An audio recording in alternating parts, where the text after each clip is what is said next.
अज़मा बीबी पंजाब में आप पर सरवर बारी साहब का तजिया आपने सुन लिया, उसको रिस्पॉन्ड आप कैसे करेंगे? जी नहीं, देखिए मैं उनकी राय का एहतराम है जो भी उन्होंने कहा। मुझे नहीं पता, आपको पता सैंपल साइज कुछ चंद हज़ारों पे होता है। हमारे तो हज़ारों से ज़्यादा बड़े तो जिस तरफ जलसे हो रहे हैं एक एक जगह के ऊपर, और जलसों के बाहर जो एक जलसा आम होता है, पूरा पूरा शहर जो है वो बाहर निकल के आया हुआ होता है। पता नहीं बारी साहब जो है वो उनका जो भी तज्जिया है, लेकिन मैं कहीं पर भी ग्राउंड में बिल्कुल जो हाफिज साहब ने कहा मैं इसको इंडोर्स कर रही हूँ।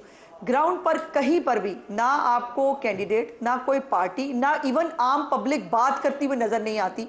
मैंने गुजारिश की कि मैं ग्राउंड पर इस वक्त भी बैठी हूं, और मैं अब भी मैंने बल्कि अपनी टीम से कह रही थी कि मुझे हैरत है कि मुझे पीटीआई की कोई बंदा, कोई टीम, कोई वोटर मुझे नजर क्यों नहीं आ रहा इस पूरे हल्के के अंदर। पूरे पंजाब में ये सूरत हाल है।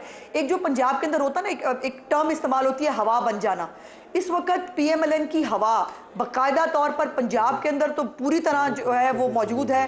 केपीके के अंदर भी मानसेरा हो, एबटाबाद हो, सवात हो, आप देख रहे हैं कि लोग किस तरह से रिस्पॉन्ड कर रहे हैं, बिकॉज उन्होंने तब्दीली का जो खुमार था वो उनका उतर चुका है।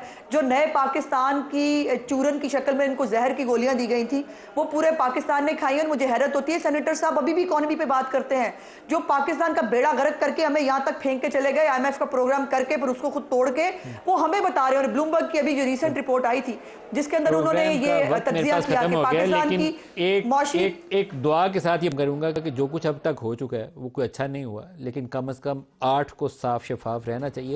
उस दिन ये ना कोई कहे कि बॉक्स पहले किसी से वोटर से स्टफिंग हो गई है, किसी ने भर दिया है, या फॉर्म के ऊपर 200 को 2000 किसी ने कर दिया है, या 120 को 12000 लिख दिया है। कुछ ऐसा नहीं होना चाहिए। उस दिन जो वोट जिसको डला है उसी के खाते से निकले भी। अल्लाह करे कि ऐसा दिन आ जाए और इंतखाबी अमल बेहतर तरीके से आगे बढ़ जाए।